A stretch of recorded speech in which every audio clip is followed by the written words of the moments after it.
سلام بینندگان تلویزیون صفا. در خدمت شما امروز برنامه تحلیل اجتماعی سیاسی لحظه حقیقت. در این برنامه ما کوشش میکنیم در این یا آن موضوع مختلفی که امروز در جامعه روسیه در نسبت به مهاجران از صنف فارسی زبان پیوستگی دارد تحت تحلیل قرار بدیم. از جمله امروز ما یک موضوع فرهنگی را اینجا پیشنهاد میکنیم، موضوعی که در بیشتر رسانه‌های داخلی روسیه و در بیشتر مثلا زبان نهادهای دولتی و داخلی فدراسیون روسیه یک چیز بسیار خوب برای نمایان میشه که ملت ازبک، ملت قرقیز و مهاجران تاجیک، یعنی این ملتی که صاحب یک تاریخ و تمدن خیلی بزرگ است، نه به حیث ملت بیشتر جا گفته میشد، به حیث یک مهاجر. به همین خاطر امروز باید بگویم که در فدراسیون روسیه هم قسمتی مهاجرانی که از جمهوری اسلامی افغانستان، جمهوری تاجیکستان به اینجا سفر کردن به حیث یک مهاجر مهنتی، تعداد زیادی آنها شاعرند، نویسندند، معلمند، کارمندهای اداره‌های فرهنگی اند.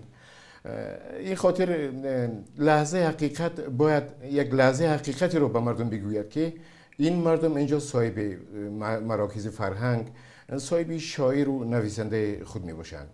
امروز چند نفر من به استودیوی تلویزیونی صفا دعوت کردم، اونها برای شما معرفی میکنم. خوب، استاد ایدرشاه خیال، مسئول بخش فرهنگی اتحادیه افغانستان روسیه. استاد باغشای لشکربک، کارمند ارشد علمی انستیتوت زبانشناسی اکادمی علوم فدراسیون روسیه. استاد ازاربک شکرالله، شاعر. خوش آمدید. در نوبت اول چیزی که استاد من اشاره کردم، حالی که شاعر است، کارمند علمی است، ریاست فرهنگی یعنی بخش فرهنگی یک ملت بزرگ مردم اینجا معرفی میکنند، پس ما چی کنیم که از این نام مهاجر به حیث یک ملت صاحب فرهنگ و صاحب تمدن در اینجا معرفی شویم؟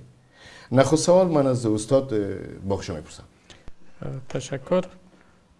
خدمتتان عرض کنیم که اصلا تاجیکان مهاجری که در مسکو زندگی میکنند و یا در تمام روسیه، در تمام بخش ها، در تمام رشته ها کار میکنند.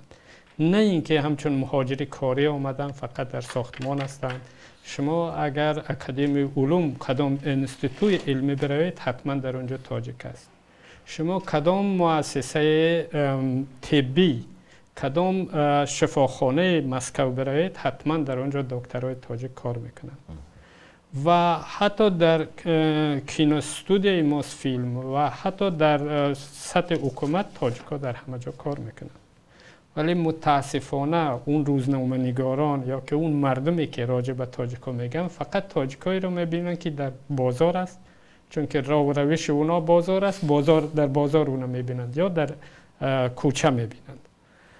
و حیات فرهنگی، حیات علمی یک لحظه هم در اینجا قطع نشده است. فرضاً من از سال 1993 در مسکو هستم و همیشه نه اینکه ما فرضاً جدا از دیگران هستیم، بلکه در زندگی فرهنگی شهر مسکو شرکت داریم. در فستیوال ها شرکت میکنیم.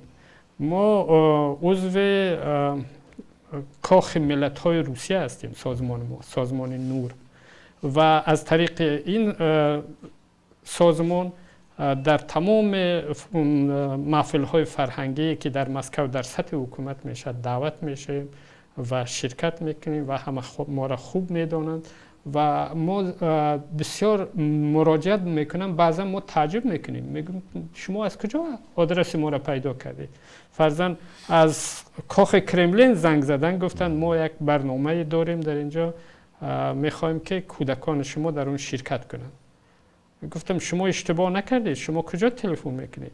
گفت سازمان نور. گفتم ما را از کجا میشناختید؟ ما گفت در چندین جا برآمد کودکان شما را دیدیم، برای ما خیلی خوش آمد و میخوایم که در این برنامه بخشیده بر روز پیروزی 9 مای بود شرکت کنید. و ما در اون شرکت کردیم و چندین جایزه ها گرفتن کودکان ما و کلانسالان و محفل‌های میان خودمون محفل‌های خیلی زیاد است و یکی از کوشش‌های ما این بود که اول اگر عید نوروز را فقط در کاخ ملت‌ها قید می‌کردیم، بعد از اون در سطح تمام شهری در سطح شهر مسکو از طرف حکومت مسکو دستگیری شد و هر سال 21 مارس در مسکو جشن نوروز است که در اون ده‌ها ملت‌های دیگر هم شرکت میکنند همراه با ما.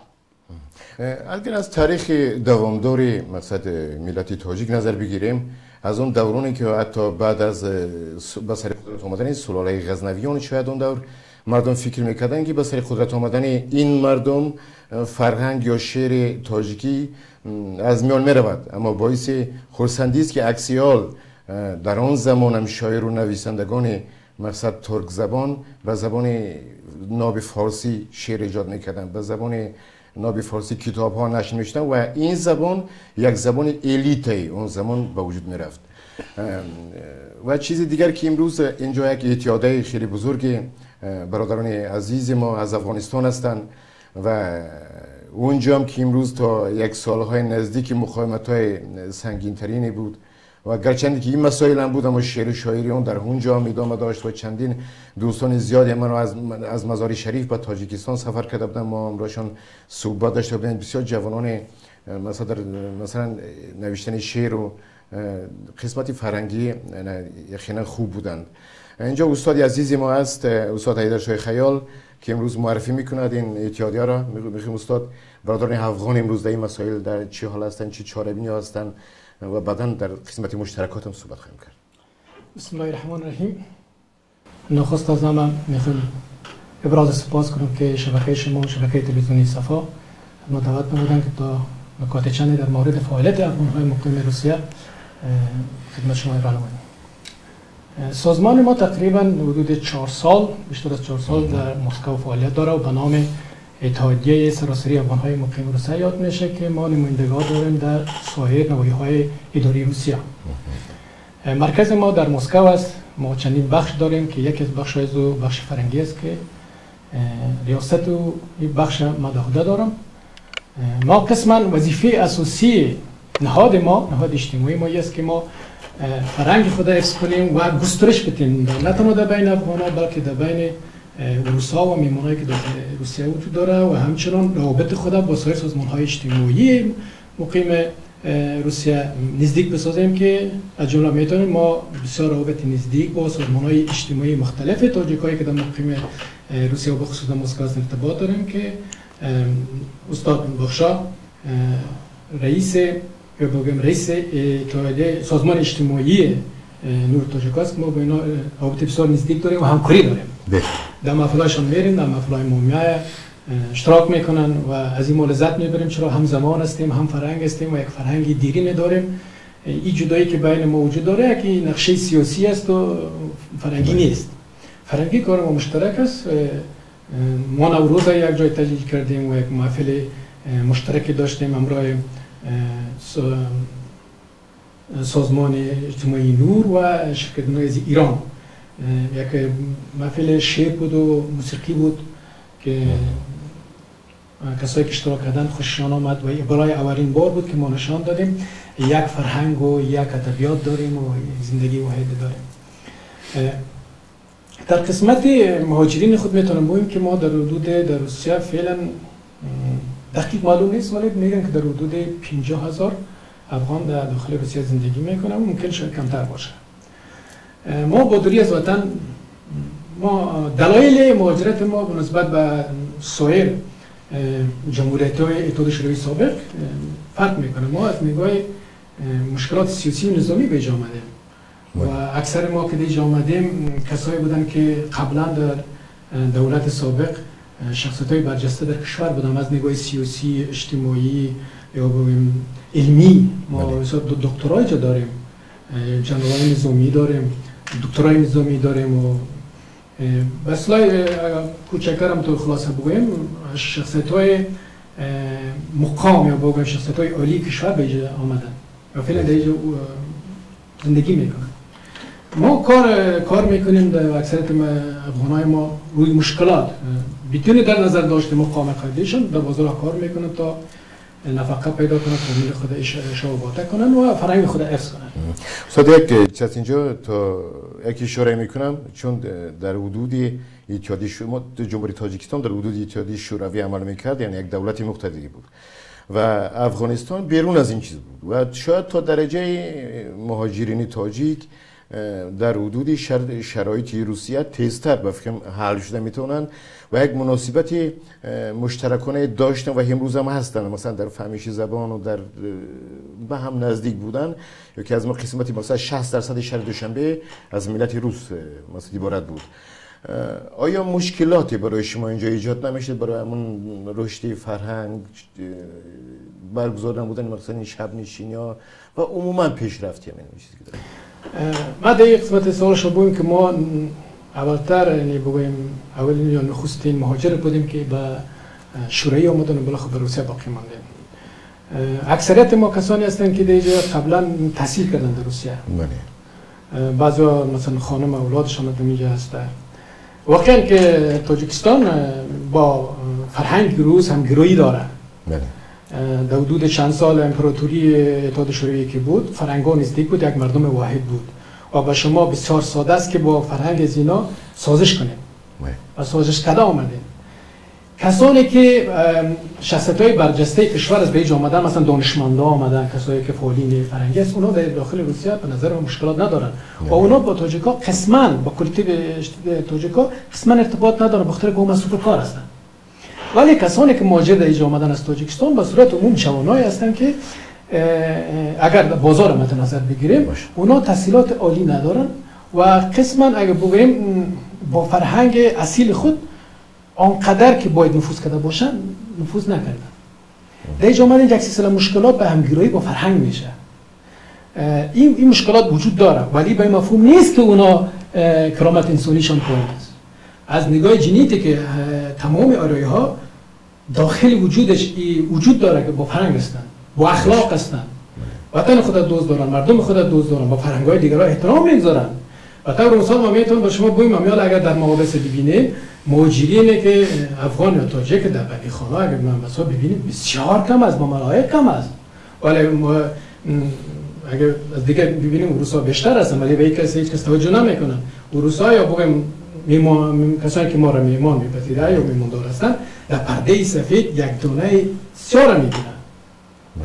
بلکه سفید بسیار زیاد است و او میبینند. خب این مشکلات است فکر میکنم و مرور زمان حل خواهد شد. با مردم روسیه درخواست کردن که تاجیکا چیزی که بسیار مهم است در این موضوع نیروی کار جوان دیگه نه 18 ساله 20 ساله دولت روسیه نه در تحصیلش پول پرداخته نه به صحتش او کلان شده بزرگ شده یک جوان با نیروی جمعه آماده است در این سن سال آماده پذیرش فرهنگ هم است گروهی سازش کرده میتونه در اینجا باید توجه جدی شود این جوان ها میتونه که هم به روسیه بسیار مفید تمام شود و با مردم خود امیدوار هستیم که در این موضوع اتکا شود.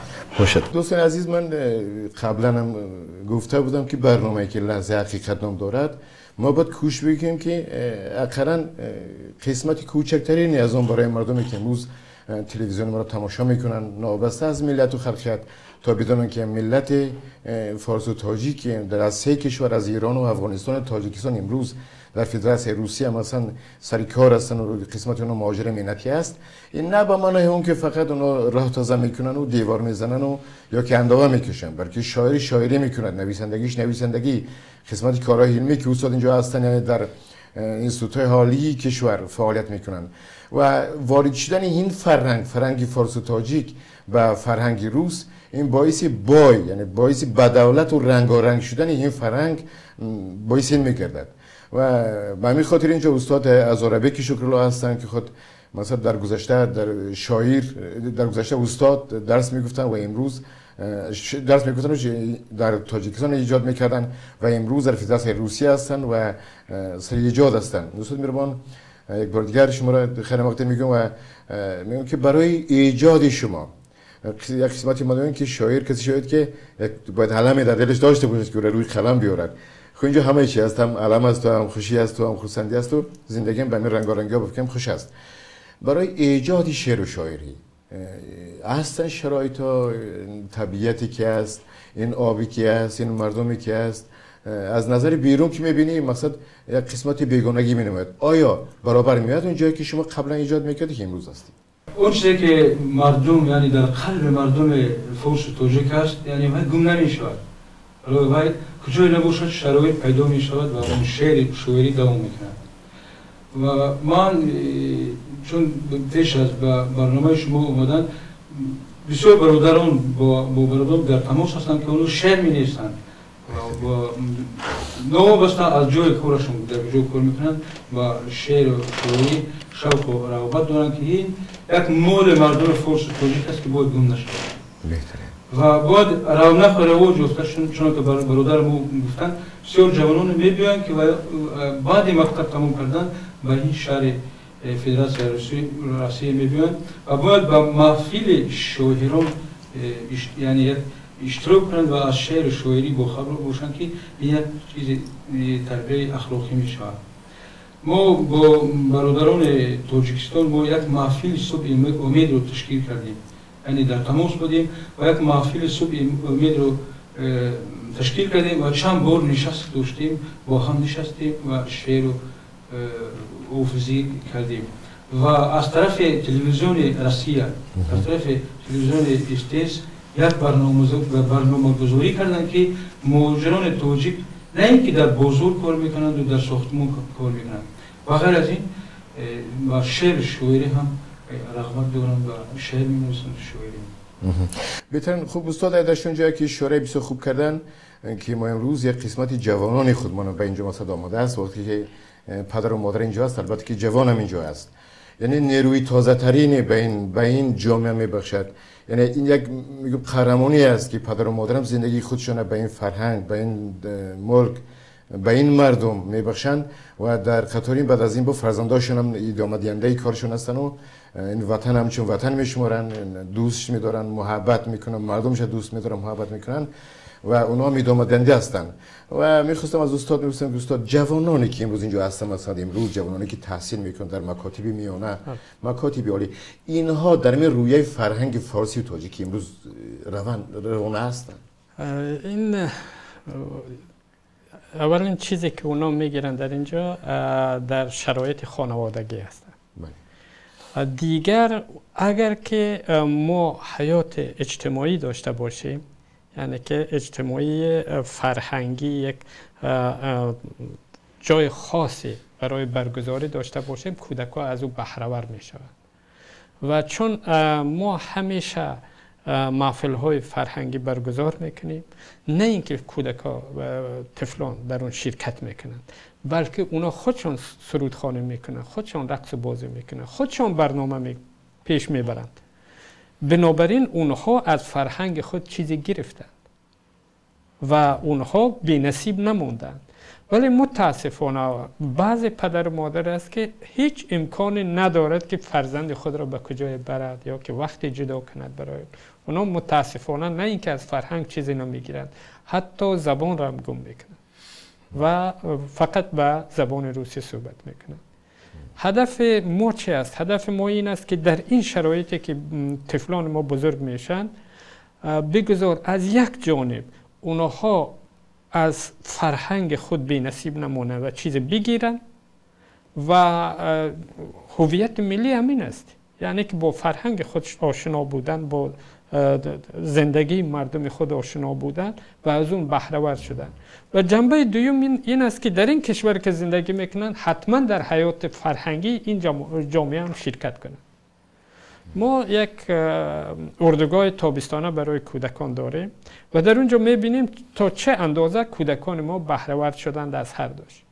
اگر که فرزند هر شب اونها یک محفل فرهنگی دارند، هر شب ما میبینیم به درجه عالی اونها میتونن هم به زبان روسی شعر گویند، هم به زبان انگلیسی شعر گویند، هم رقص و بازی های امروزه بکنند، اون رقم چیزایی که در اروپا پهن است، و هم رقص بازی ملی تاجیکی بکنند، حتی اسپک سواری و دیگر رقص های ملی. یا که اونها نمایشنامه‌ها به صحنه میگذارند از 1001 شب از دیگر چیزها. ما میبینیم تا چه اندازه کودکان به این وارد شدند و این کودکانی که در این شرایط تربیت شدند برای اونا شرایط ما دادیم، اونا را وارد کردیم. بعد از اونی که اونها از مکتب فارغ میشوند، از مکتب میانه فارغ میشند، 90% یا 100% حتی اونها داخل میشن کجای تحصیل میکنند، یعنی تحصیل خود را ادامه میدهند و دوم اونا دستیار ما میشوند. یعنی بعد از این ما همچون ولنتیر از اونها استفاده میکنیم در برگزاری چنین محفلی. استاد تشکر زیاد. اینجا یک سوال به من میاد، یعنی این در پیوستگی به زبانی به فرهنگی روسی منظر دارم. البته من درست قید میکنم که این طفلکانی که در مکاتب میانه و عالی تحصیل میکنن در همجایگی اگر اونجا کنسرت های شما شرکت میکنن و در مکتب البته که به زبان در کنسرت های روسی اشتراک میکنن، مثلا در صحنه‌های به زبان روسی اشتراک میکنن، یعنی خدمت در این فرهنگ هم دارن.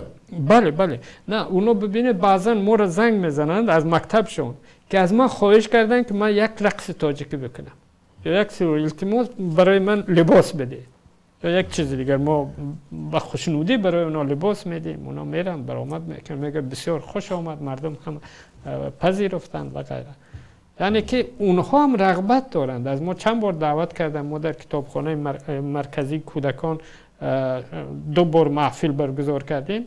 یکی شناسایی با فرهنگ تاجیک بود، یکی سیل خیالی به بدخشان. ما برای اونها فیلم نشان دادیم راجع به بدخشان، تاجیکستان. اونها دیدن زندگی ما را، خانه های ما را، محفل های ما را. بعد از اون ما یک گروه با خود برده بودیم، گروه حافظان بودن در اونجا، برایشان نشان دادن که رباب چطور صدا میکند، دف چطور صدا میکند. اونا شنیدند، خودشان به دست خودشان گرفتن نواختند و بسیار یک راحت از این بردن کودکان. و دفعه دوم ما را باز دعوت کردن، باز به همون کتابخانه رفتیم و دفعه سوم کتابخانه مرکزی لنین از ما دعوت کرد. یعنی ما میان جامعه روسیه هم کار میکنیم تا معرفی کنیم فرهنگ خود به مردم تاجیک. بهترین. استاد درشو یک وقت کنسرتی استاد فراد دریا در دوشنبه بود و بعد از کنسرت ما صحبت کردیم با استاد فراد دریا و گفت که اگر دریای 5 میان تاجیکستان و افغانستان یعنی یک عامل جدا شوی است، فراد دریا با فرهنگ این دو چیز به هم محکم‌تر پیوند میکند.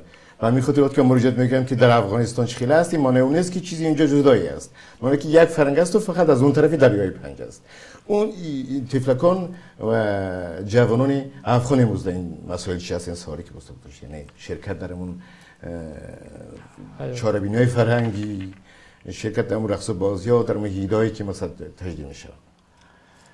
تشکر. در این قسمت میتونم بگم که سازمان اجتماعی نور بسیار فعال است.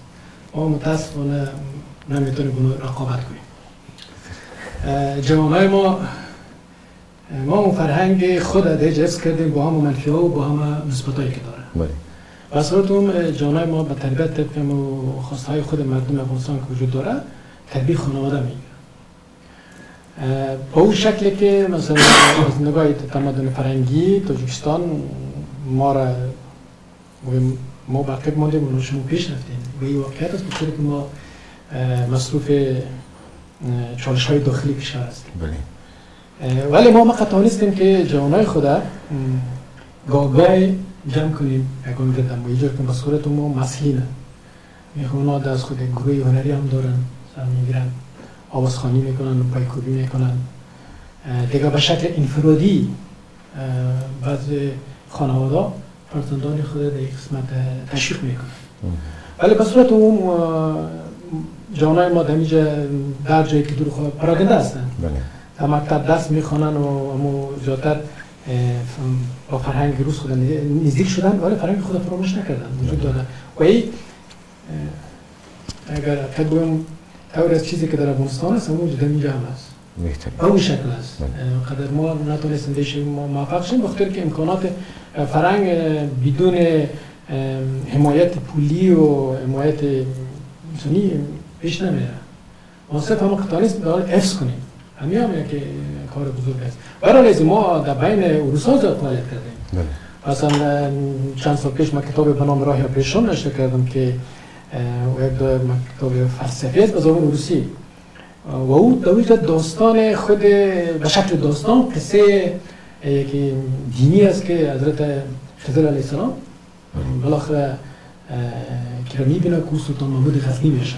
شما یاد کردین راجع به فرهنگ سلطان محمود غزنویان در این کتاب میبینید که تمدن قرن اواخر قرن 10 و اوایل قرن 11 میلادی یعنی آسیای خراسان آمد چه تمدنی داشت. مثلا در شهر غزنی 4000 مدرسه بود. فعلا شهر غزنی فکر میکنم 34 مکتب باشه. در 1000 سال بعد ما چه قرن داشتیم. تمدن ما در وقت مراتب زیادتر بود. تمدن عمومی ما مقصد ما است که تمدن همه مسلمانان.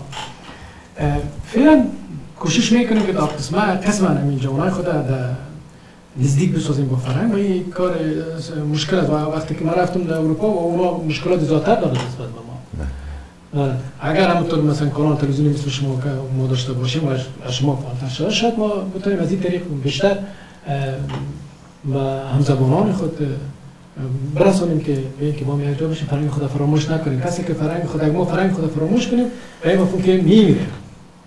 فراموش نکنیم فرهنگ دیرین داره. خب میریم به سراغ استاد ازاربیک.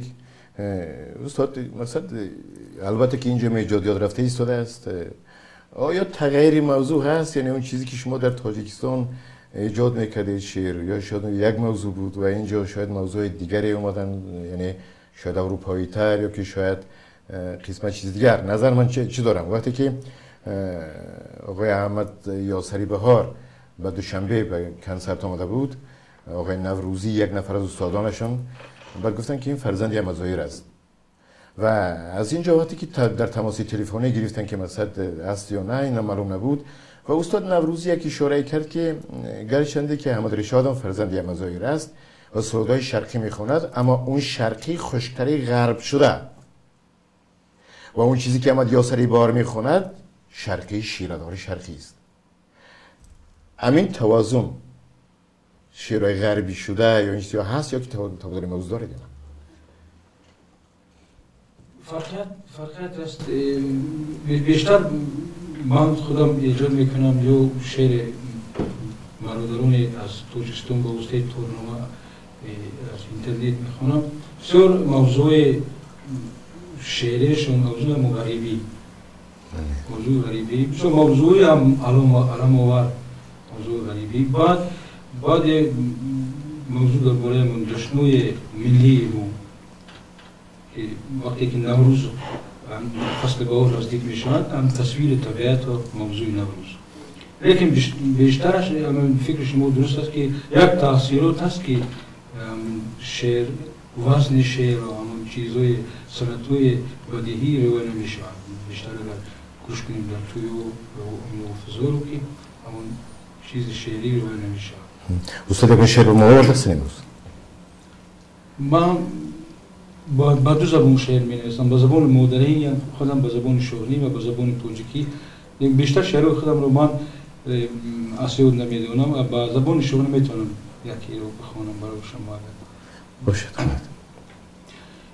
یک برادرم در روی است درم توی ها و التماس کرد که برای من یک چیز نویسید که من در اونجا شعر بخونم برای عروس و داماد. نور دادو بلین یک جوگی مبارک بید. عشق دیفته شد همراهی مبارک بید.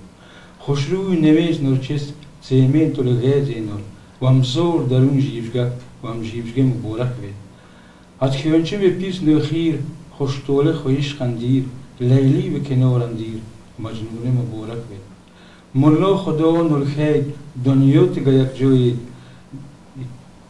ملا دهان نرخه دنیا تگه یک جایی یک تخت سلیمان پادشاهی مبارک. یک ترجمه کردید به بینندگان عزیز که اصلا موضوع اینجا چی بود؟ اصلا موضوع شعر درباره من عروس و داماد که امروز این دو گل یک جایه و یک جوگی اینا رو مبارک میگوییم. اگر با چشمان عروس بینگری مثل شراره خلنگه میزنن چون لیلی هست و در بر او شهر و برای شما میگم که لیلی در کنار مجنونی شما مبارک بهترین و مولا دعا کرد نیکوی خود رو برای شما بخوند و که شما در تخت شاهنشاهی هستید، هیچ تخت سلیمان برای قلب شما مبارک. بهترین اگر یک تالاری بزرگتر میشه چکچک میزدم. اصلا چیز دیگر میریم، شاید در نهایت یک سر باید من معلوم کنم. امروز خلاصه یک حقیقتی یعنی برخواست که فرهنگ و زبان و شعر و شاعری فارس و تاجیک امروز نابسته که در یک منطقه دیگری است که اصلا قریب نه اونقدر نزدیکم نباشد رشد کرده ایسا است. آیا پیوستگی به اون مکان اساسی که مثلا به دوشنبه و به کابل و به اینجا پیوستگی هست؟ چیزی میگیرید، راهی میکنید یا نمیکنید؟ خواهیم زمان ما شکر میگوییم که برای ما اینترنت آفریده است، غیر از اون وسایل دیگری علاقه که وجود دارد و شعری که امروز می نویسند فرزن همون روز توسط اینترنت به دوشنبه پهن می شد، از دوشنبه به اینجا می فرستند، مکاتبات هر روز ادامه دارد و چی خبری که در دوشنبه است، چی محفل هایی که در اونجا است، از همش خبر داریم، رفت آمد داریم و از اونجا می آیند، اونجا حافظان می آیند، شاعران می آیند، شب نظم می شد، فرزن چندین بار گلرخسار صفی و تشریف آوردند، آخر مومن قناعت تشریف آوردند و در برگزاری اون محفلاشون ما شرکت میکردیم در هر جایی که باشد، در اتحادیه نویسندگان است، در کاخ ملت ها است، در اونجا شد. خود بدون اونم در اینجا شب نظم و فرزن سینیلنیکوف وقتی که کتاباش چاپ شدن راجع به نظم فارسی و ترجمهاش محفل‌های خیلی بزرگ می شدند، یعنی که در کنار نیستیم، در قهر دریا هستیم و در تاجیکستان هم از کارهایی که در مسکو می شد آگاه هستند، چون اخبارات همیشه چاپ میکند و حتی راجع به فعالیت سازمان نور اگر شما در اینترنت ببینید چیزهایی هستند که من خودم خبر ندارم، فرضم هر روز یک اطلاعات پخش می شود.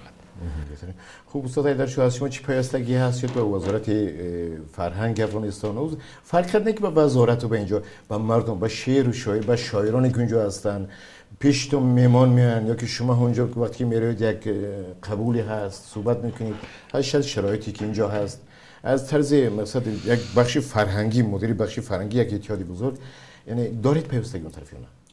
طبعا داریم، نهیجه هم داریم مشاعره،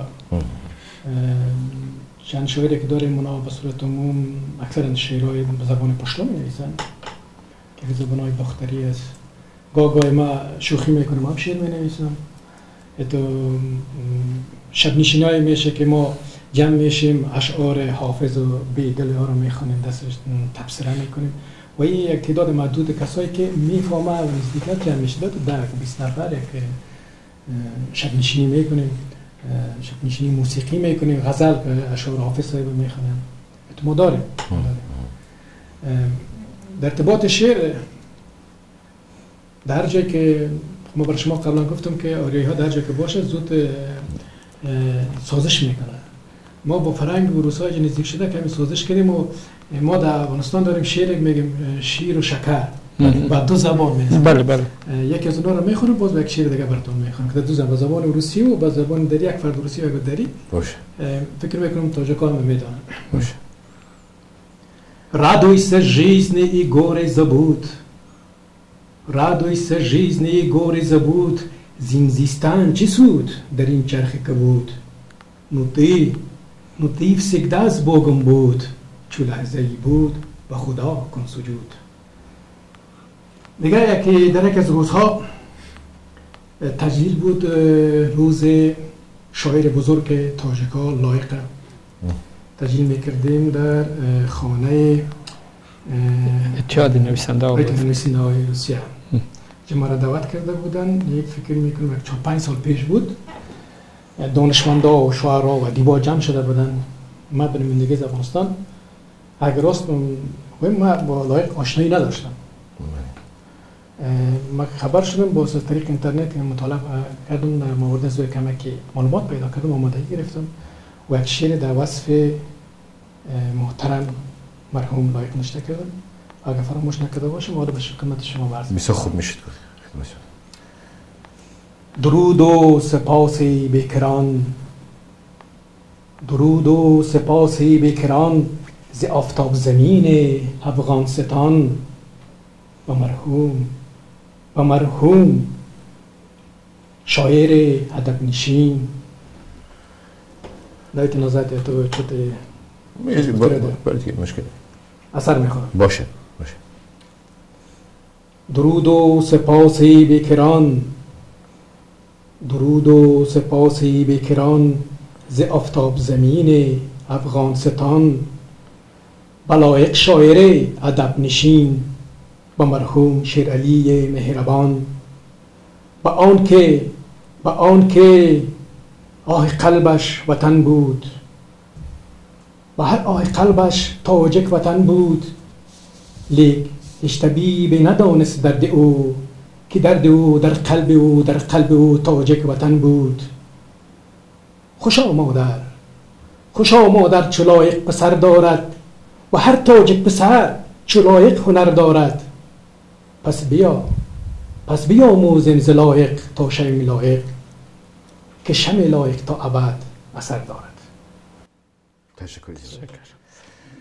بینندگان بینیات عزیز تلویزیون صفا، با خاتمه این سرود خیلی خوبی که استاد حیدرشاه قرائت کردن، ما موضوع اساسی برنامه لحظه حقیقت را به پایان میرسونیم و در آخر یک چرا باید بگویم از گفتهای استاد احمدی مرید که یک وقتی در شهر دوشنبه همراه صحبت داشتیم، گفت که وقتی ما در فرانسه، در کوچه‌های فرانسه قدم نزدیم حرکت میکردیم، به زبان دری، تاجیکی، فارسی صحبت میکردیم، مردم فرانسه میپرسیدن که شما سرود میخونید.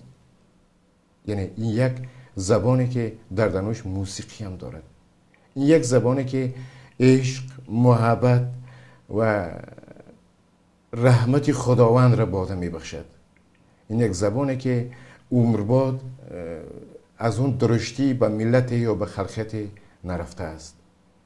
میتونم بگم که بعد از صحبت خیلی خوب و خیلی جذابی که امروز ما برای استادان بینیات عزیز داشتیم، الان یک بیننده که ما را تماشا میکند بار دیگر سربلند میشود که چون فرهنگ بزرگ داشته است، و هر یک غیر فرهنگی که مثلا فرهنگ‌های دیگری که تماشا میکند و از اون یک چیز میگرد که این مردم امروز با فرهنگ بای و پرقناعت خود فرهنگ اروپا و روسی را بازم بایتر و خوبتر گردانیدند.